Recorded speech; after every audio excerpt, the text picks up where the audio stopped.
I say, what the fuck? I don't think you understand. Nothing's gonna happen to us. We're juvenile. Fear does not exist in this dojo. You want a war? You can't win. Do not engage the enemy. And now, on with the show. Bonjour et bienvenue dans ce nouveau numéro des Chroniques Express. Encore du changement, j'ai vraiment que ça à branler. Mais là par contre c'est du beau changement. Voilà quand même là, normalement, alors déjà pour commencer, selon toute probabilité l'image est bien supérieure à ce que j'ai eu jusqu'à présent avec mon smartphone, sans vouloir te vexer. Et pour ce qui est du son, ça devrait être à peu près la même chose. Si ce n'est que je n'ai plus le micro-cravate super Yanche, qui avec le fil là c'était sous le t-shirt insupportable. Un confort tout à fait nouveau. Donc alors par contre pour ce donc j'ai pas complètement terminé de réarranger derrière, c'est mon côté malade, hein. On a tous des cases en moins, hein, enfin je pense à divers degrés. Et moi un de mes travers c'est que je réarrange les trucs sans cesse, enfin voilà. Mon côté psychopathe, voilà. Donc ah oui, je voulais aussi vous remercier pour les 200 puisque j'ai passé le cap des 200 abonnés, c'est absolument incroyable en 6 mois et en faisant qu'à ma tête. Parce que je crois bien que dans le même temps, il y a plein de potes qui ont fait 5000 abonnés, même quelqu'un qui a fait presque 10 000, je crois, en 6 mois, un truc comme ça. Mais bon, c'est pas du tout ni le même contenu, ni le même ton, ni la même façon de faire, etc. Moi, je l'ai déjà dit depuis le début et j'en profite pour le répéter. Je n'ai aucun objectif à part celui de me faire plaisir avec les gens qui kiffent ce que je peux leur proposer, quoi. Je ne souhaite pas devenir une grande chaîne ultra populaire. Je ne souhaite pas monétiser quoi que ce soit. J'ai pas de voilà, c'est juste moi non. Mais après, j'admire énormément et je comprends complètement tout ce qu'ils font et c'est vraiment c'est un vrai boulot de ouf, quoi. Moi, c'est juste que voilà, je suis un petit con dans mon coin et je fais mes trucs avec passion, mais ça ne... Voilà, pour ce qui est de YouTube, en tout cas, ça va pas plus loin. J'ai plein d'autres activités hors YouTube dont je parle pas encore en vidéo pour l'instant, en tout cas. Voilà. Et donc oui, parce que alors, je continue quand même de recevoir régulièrement des petits messages privés sur Insta et Twitter me conseillant, mais c'est gentil, hein, enfin, genre, je le prends pas mal du tout. Mais donc juste, j'en profite pour rappeler que non, je vais... toujours pas demander aux gens de s'abonner à ma chaîne, mais jamais, j'ai jamais fait, je le ferai jamais. Je demanderai toujours pas à ce qu'on like mes vidéos, enfin c'est une fois de plus, je sais que c'est la norme, je sais que c'est ce qu'il faut faire, c'est un peu le b.a.-ba si tu veux que ta chaîne se développe, ou se développe bien et vite. Mais moi, c'est vraiment personnel, hein, voilà, j'ai conscience que c'est ce qu'il faut faire, mais pour moi, j'ai l'impression de faire la mendicité, enfin je trouve ça, c'est au-delà de gênant, enfin c'est... Oh, je peux pas, c'est impossible. On ne peut pas aller voir des gens que je connais pas et dire s'il vous plaît abonnez-vous, s'il vous plaît, c'est impossible. Donc je ne le ferai pas. Donc ça sert à rien de me suggérer de le faire. C'est pas que j'ai oublié que c'est utile de dire la cloche machin, réabonnez-vous. Enfin non. Et d'ailleurs quand on me le demande à moi, c'est d'instinct, j'ai pas envie de le faire. Donc la limite toutes les chaînes où je suis abonné, c'est vraiment parce que j'en ai l'envie. Et donc moi je me dis voilà, ça doit être pareil pour les gens. Moi je préfère que les gens ils se disent ah bah c'est super cool, je m'abonne, mais qu'ils se disent pas parce que tu le demandes pour la 14 millième fois, ok je m'abonne. Et les mêmes raisons pour lesquelles je ne fais pas les contenus qui sont populaires, je sais plus qui m'a très gentiment dit l'autre jour, c'est dommage, t'as vraiment raté le coche sur le trailer de Dune. Ah putain, mais merde. Alors peut-être que pour me rattraper, il faudrait que je fasse vite fait la chronique de Mignonne, etc. Donc, ou The Boys, enfin...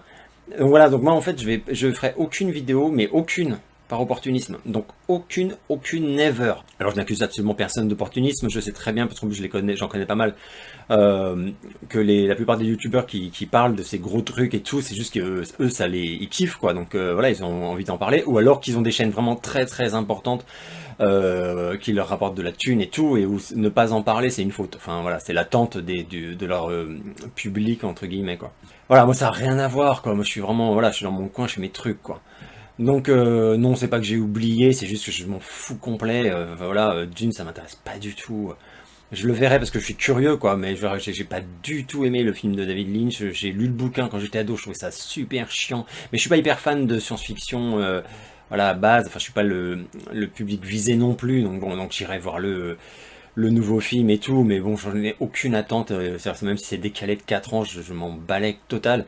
Donc voilà, je voulais pas, j'avais rien à, j'ai regardé la bande-annonce, j'avais rien à, j'en pensais à rien, quoi, on voyait, voilà, du désert avec des... Bref, hein.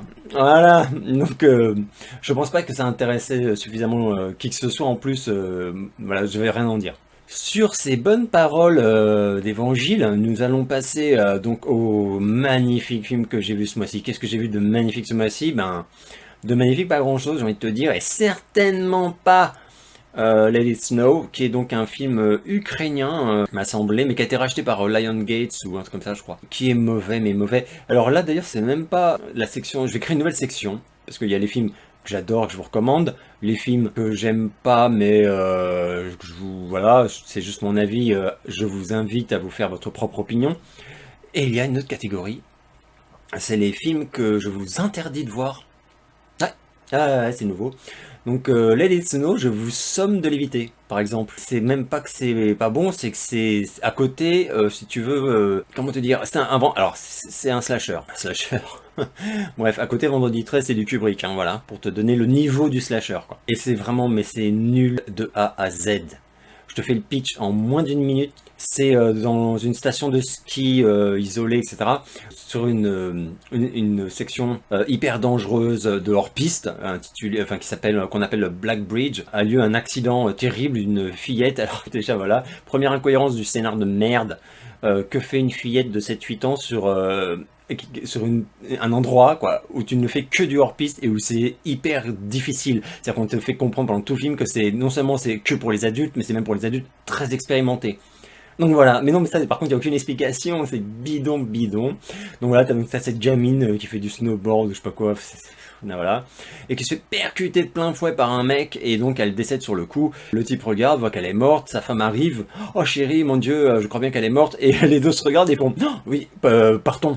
Voilà, donc ils partent d'aller de suite, hein.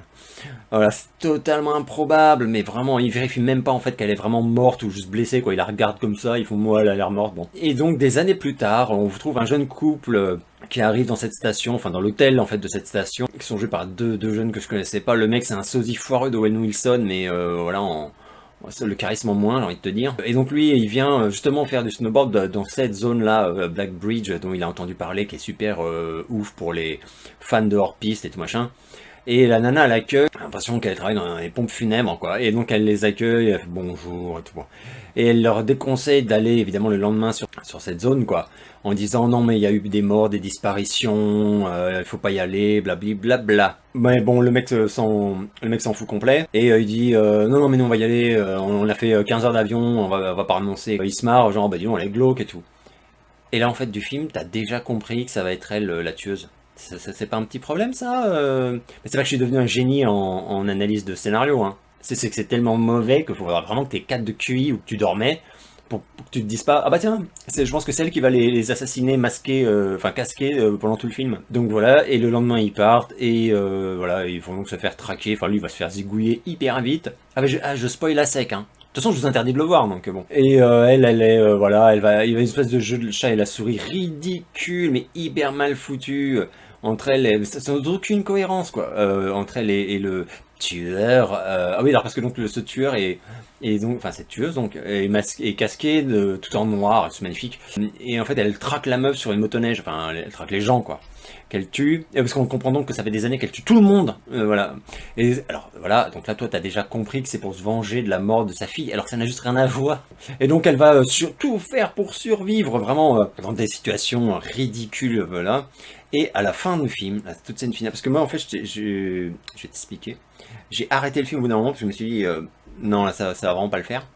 Et puis j'ai entendu une petite voix qui m'a dit « Tu vas passer le cap des 200 abonnés, avec de grands pouvoirs viennent de grandes responsabilités. Si ce film est dangereux, tu te dois de les avertir. » Donc pour savoir si ce film était dangereux à visionner, voilà, bah, je me suis remis et j'ai regardé jusqu'à la fin. Et j'ai pas été déçu. Un twist de dingue, puisque donc à la toute fin, elle, donc pour la 1000e fois, la meuf est coincée avec le tueur à la motoneige, et elle voit son chéri, donc enfin le cadavre de son chéri dans un bonhomme de neige, enfin il y a que les mains qui dépassent, c'est grotesque, et ils sont au bord d'une falaise, voilà, et coincés quoi. Et donc elle décide qu'en fait, bon, il est tard, elle est fatiguée, on a ras le cul, donc elle va se suicider, plutôt. Voilà. Donc voilà, elle prend le bonhomme de neige dans ses bras et elle saute de la falaise, voilà, fuck off. Voilà, voilà. Fin de merde, mais de merde. Et donc, et à ce moment-là, donc, le casque est retiré comme ça et on voit la chevelure. C'est le petit passage Timothée, quoi. Et c'est ridicule, ridicule. Je lui mets moins 2 sur 10. Donc évitez-le vraiment. Et si pour ceux qui vraiment vont le regarder, quoi. Mais je suis même pas sûr qu'ils le trouvent. Parce que moi je suis tombé dessus par hasard, mais je pense que je suis un des rares cons. C'est vraiment le petit truc dans son coin, quoi. Alors par contre j'ai quand même regardé, c'est très mal noté, encore heureux. Et c'est aucun prix, voilà, voilà. Voilà. Suivant. Alors le deuxième film que j'ai vu c'est Bad Education, un film avec Hugh Jackman. Je crois que c'est un film HBO. J'avais lu des bonnes critiques, etc. Et en plus c'est une histoire vraie de corruption, enfin de détournement d'argent public, quoi. J'adore ce genre de film. Donc je l'ai mis et je n'ai pas été déçu. Celui-là je vous le recommande total. C'est l'histoire d'un établissement scolaire où le directeur est une véritable vedette. Il est venu en fait pour donc un peu redresser le niveau de réussite, quoi, donc c'est-à-dire d'élèves qui passent après en grandes écoles, Harvard, tout ça. Au début du film, on voit que c'est un mec qui est adoré par tout le monde, mais vraiment les parents, les enseignants. Et en plus, le type, c'est un genre de saint, c'est-à-dire que il est débordé, mais il a toujours du temps pour toi. Voilà, il est à l'écoute de tout, il est formidable, en plus il est beau. Alors en plus, il est admiré parce que sa femme est décédée une trentaine d'années auparavant et depuis, il ne s'en est toujours pas remis. C'est un mec qui repousse poliment les avances que lui font certaines femmes. Enfin, c'est magnifique, c'est admirable, etc. Et son assistante, je crois en fait, tout simplement, enfin son bras droit, quoi, va tombé à cause d'une élève qui faisait un petit article pour la Gazette du Bayou et qui va découvrir qu'en fait les comptes ne sont pas bons, mais du tout. Et cette femme-là, le bras droit de Jackman, on va découvrir qu'elle détournait de l'argent, pas pour aller au McDo, hein, pour acheter des maisons, des voitures, et tout comme ça. Eux, ils vont s'en rendre compte et ils vont essayer d'étouffer l'affaire, ils vont lui dire tu dégages, mais en lui faisant la morale, hein. Mais ils vont faire passer ça pour elle est tombée malade, du coup elle se retire, on lui souhaite bon rétablissement, etc. Et en privé, ils la somment de rembourser l'argent. Sachant qu'ils pensent, d'après leur premier calcul, que ce qu'elle a détourné, c'est 300 000 $. On va apprendre plus tard que c'est plus de 4 millions. Mais surtout, cette jeune fille, en fait, va continuer à fouiner et va découvrir que Hugh Jackman n'est également pas clean du tout. Et là, le masque va commencer à se fissurer et c'est assez spectaculaire. Donc c'est vraiment la chute d'un type, quoi. Mais lui, il est incroyable, on est très très loin de Wolverine. Et donc il a menti, enfin on va là par contre je veux pas spoiler parce que même si c'est un fait de société apparemment assez connu aux États-Unis, moi j'en avais jamais entendu parler, donc je voudrais laisser la surprise. Mais bon, on va découvrir que voilà, le mec évidemment donc a menti, mais sur tout, enfin voilà, c'est terrible. Et il va tomber, ça va être de la dégringolade spectaculaire. Donc très bon film. Bon, il a été vraiment censé partout, hein, là, celui-là, clairement. Comme d'habitude, je vais vous... Enfin, comme d'habitude, lol, ce sera que la deuxième fois. Mais à partir de maintenant, c'est une habitude. Je vais vous mettre de toute façon les bandes annonces de tout ce dont je parle dans le descriptif de la vidéo. Alors, autre film qui n'est pas un film, c'est un documentaire que j'ai regardé pas plus tard qu'hier soir, figure-toi. S'énerve tout seul sans raison. Ça s'appelle American Murder et c'est The Family Next Door sur Netflix. Alors je sais pas comment ils l'ont traduit parce que je sais que Netflix, je crois, ils traduisent à chaque fois les trucs. Donc c'est un documentaire incroyable, mais alors là vraiment d'une glauquitude ultime, je préfère quand même prévenir, sur un type qui a assassiné sa femme enceinte ainsi que ses deux petites filles. Je vais même pas vous dire pourquoi, vous aurez la surprise si vous regardez le documentaire. C'est assez court, ça dure 1h20 et quelques. Mais par contre c'est très très dense, pratiquement exclusivement constitué d'archives en fait, d'images. C'est très intéressant, très original, de leurs comptes Facebook respectifs et de leurs échanges de SMS, tout ça. Donc on voit toutes les vidéos qu'ils avaient postées quand ils étaient ensemble sur Facebook et c'est commenté, assemblé de façon vraiment extrêmement pertinente pour vraiment te montrer comment leur relation a enfin d'abord quelle image il renvoyait, qu'est-ce qui se passait un peu en coulisses et comment ça finit comme ça quoi. Après c'est un film vraiment très très dur moralement, je le dis franchement, parce que en plus d'être ignoble quoi, c'est un crime qui ne... Enfin, c'est un triple meurtre qui ne sert à rien. Il y a vraiment rien de pire. Enfin, assassiner une femme enceinte et 2 enfants, enfin, c'est vraiment... Mais là, c'est vraiment pour rien. C'est-à-dire qu'en fait, c'est aussi un... Ce docu, il est intéressant parce qu'il est sur vraiment la bêtise humaine, quoi, mais vraiment. C'est-à-dire que cet homme qui a commis ces actes n'a pas réfléchi, enfin, c'est un demeuré. D'ailleurs, il fait le malin au début de l'enquête et il demande à passer le test de mensonge, enfin le détecteur de mensonge pardon, qui rate, mais alors totalement, enfin évidemment, enfin, qu'est-ce qu'il a cru quoi. Bon, ouais, c'est un crétin, voilà. Pourquoi il a tué ces personnes, bah je vous laisse la surprise, mais vous allez tomber de votre chaise, enfin c'est vraiment, c'est là où tu te dis, il y a l'horreur quoi, le crime est de toute façon quelque chose d'horrible. Mais tu te dis, tout le monde n'a pas le QI de Ted Bundy, évidemment, et donc n'est pas forcément conscient de ce qu'il fait, des conséquences, etc. Là où, par exemple, certains tueurs en série, ça va être exactement ce qu'ils faisaient, et j'ai envie de dire qu'il y avait vraiment, il n'y avait rien d'irréfléchi ou de stupide. Ça reste, c'est monstrueux, ça n'enlève rien à la monstruosité, mais tu ne peux pas faire grand-chose contre ces gens-là. Là, dans ce cas précis, le mec est un imbécile. Il a cru que tuer sa femme et ses 2 filles lui apporterait certaines choses, évidemment. Et il était évident, dès lors que t'étais pas un demeuré, que non, ça n'allait pas marcher. Mais vraiment, enfin, c'est impossible qu'il ait cru que c'était le moyen le plus efficace, etc. Voilà, donc il n'y a même pas de mobile réel, c'est incroyable, quoi. Il y a pas, tu vois, c'est pas comme c'est... Moi j'adore les true crimes, des trucs comme ça, alors, et américains, parce que alors, les trucs français à la con, Crime mes couilles de Morandini, là, c'est... je tiens pas 2 minutes, quoi. Mais aux États-Unis, il faut être honnête, ça a toujours plus de classe. C'est vraiment... C'est comme ça, quoi. Et... c'est beaucoup plus intéressant, les émissions sont bien meilleures, c'est beaucoup mieux fait, donc moi ça j'en ai regardé des centaines d'heures.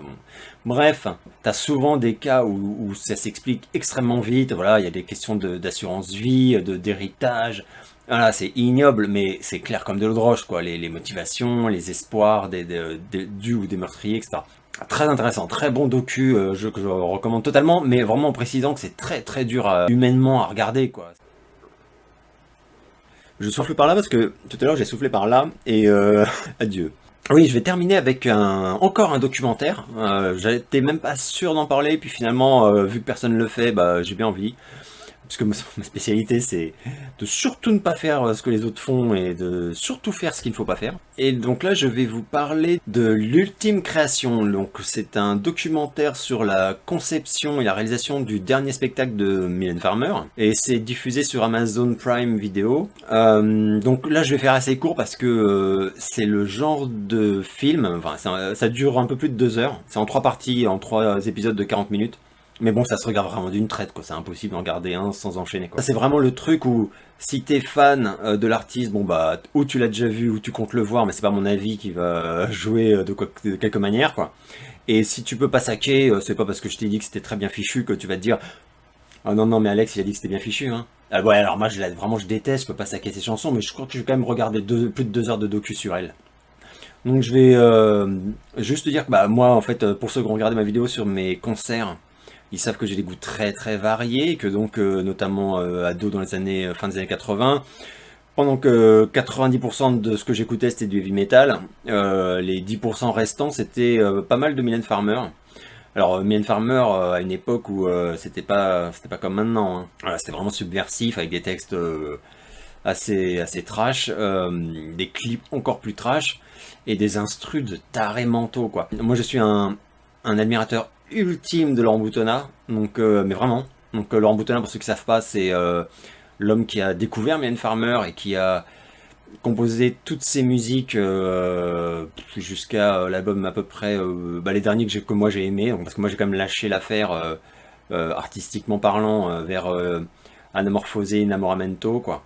Après elle a pris un virage grand public, plus du tout gothique, enfin elle a complètement changé de style, j'ai envie de dire, et c'est devenu radio friendly à fond avec en plus un côté compilation tuning que voilà, je suis pas hyper fan. Mais bon, je continue d'admirer beaucoup l'artiste par ailleurs, c'est bien pour ça que je suis quand même tout ce qu'elle fait, j'écoute quand même toujours par curiosité, et j'ai un respect immense pour elle. Mais Laurent Boutonnat, voilà, pour moi c'est un génie, un genre de génie, je parle même pas du fait qu'il a réalisé tous ces clips qui sont d'une beauté, d'une force inouïe, quoi. Donc, voilà, donc tous les vieux, hein, je parle évidemment. Et je regrette beaucoup d'ailleurs, je sais que son rêve était de devenir réal de long métrage et il s'est viandé les deux fois où il a eu l'opportunité d'essayer. Une première fois à la fin des années 80 avec Giorgino, avec Farmer d'ailleurs. Et une seconde fois, il me semble que c'est dans les années 80, peut-être fin des années 90, où c'était Jacou le Croquant, où il a fait un peu un truc à la Christophe Gans, mais foiré, c'est vraiment dommage, quoi. Il s'est viandé, et là en plus apparemment le film avait coûté de l'argent, donc du coup les studios lui ont fermé la porte définitivement, et depuis il a carrément plus rien fait, et il a acheté l'éponge en plus, donc voilà. C'est vraiment dommage, mais bon voilà, c'est comme ça. Pour en revenir au docu, donc c'est un documentaire qui vaut surtout parce qu'il est pour la première fois en fait, il lève un peu le voile sur qui est Mylène Farmer au privé. Donc ça change pas mal, même beaucoup, de ce que les fans ont eu le droit de voir, c'est-à-dire les passages au JT de 20h où elle est pétrifiée de terreur, elle bafouille 3 mots, on sent très bien qu'elle attend avec impatience que ça se termine. Là on la voit pour la première fois vraiment détendue avec des gens qu'elle côtoie quotidiennement, qu'elle vanne, où elle rigole, enfin où elle est vraiment dans sa bulle, quoi. Et c'est super intéressant, enfin pour les gens qui s'intéressent à ce personnage, à cette femme, c'est extrêmement intéressant de la voir comme ça, et travailler aussi, on voit le travail monumental que c'est pour concevoir et préparer des spectacles de ces dimensions-là, quoi. C'est vrai que les concerts de Farmer, c'est quand même assez unique. Donc moi j'ai adoré, je trouve ça passionnant, drôle. J'avais un peu peur que ce soit racoleur, enfin pas voyeur, parce que c'est vraiment pas son style, mais que ça manque de classe, enfin voilà, je savais pas trop en fait. Et en fait pas du tout, bah non, voilà, j'aurais dû m'en douter. Ça te prend pas pour un con, ça cherche pas à lui donner forcément une image qu'elle aurait pas en vérité, enfin voilà. C'est juste un regard, voilà, c'est un voile qui se soulève un peu, quoi. Donc moi j'ai trouvé ça, pour moi c'était très bien fichu, vraiment une bonne durée, aucune critique à faire, j'ai vraiment regardé ça avec un immense plaisir. Je le recommande, mais je le recommande aux fans, la belle affaire, et ceux qui peuvent pas piffer Farmer, je vous recommande pas du tout, vous allez juste souffrir. Et de toute façon vous lui donnerez pas sa chance. Donc voilà, j'ai eu pas mal de... Je termine donc pour ce numéro des Chroniques Express. J'ai eu quelques demandes quand les gens ont vu que j'avais passé les 200 pour que je fasse une FAQ. Mais honnêtement, est-ce qu'on fait une FAQ quand on a 200 abonnés? Je ne sais pas. Donc limite, dites-moi si ça vous branche dans les commentaires de cette vidéo. Moi j'ai absolument rien contre, hein, évidemment, hein, avec joie. Mais je trouve ça un peu prétentieux, enfin pas prétentieux, mais voilà, je sais pas, faire une FAQ à 1000 à la limite, ok, mais bon. Donc voilà, j'espère que vous serez content de l'amélioration technique normalement constatée. Moi j'ai fini de me la péter avec mes t-shirts à la con parce que ça y est, il fait moins 12. Et en plus, vous allez voir, vous allez être content, hein, oui, parce que moi je suis de nature hyper frileuse, donc en plus ça va être, je vais vous faire des vidéos en blouson, en col roulé, ça va être génial. Et par contre, je vais vraiment garder les lunettes parce que j'ai fait 2 tests sans les lunettes et ça me défonce définitivement les yeux et ça n'a aucun intérêt. Donc voilà, ceci dit, je sais plus qui m'a fait remarquer qu'en fait il y a énormément de youtubeurs qui mettent des lunettes noires et qu'il y en a, je pense qu'il y en a très peu dans le lot où c'est pour faire cool. J'espère que vous allez bien et je vous donne rendez-vous très bientôt pour une prochaine vidéo.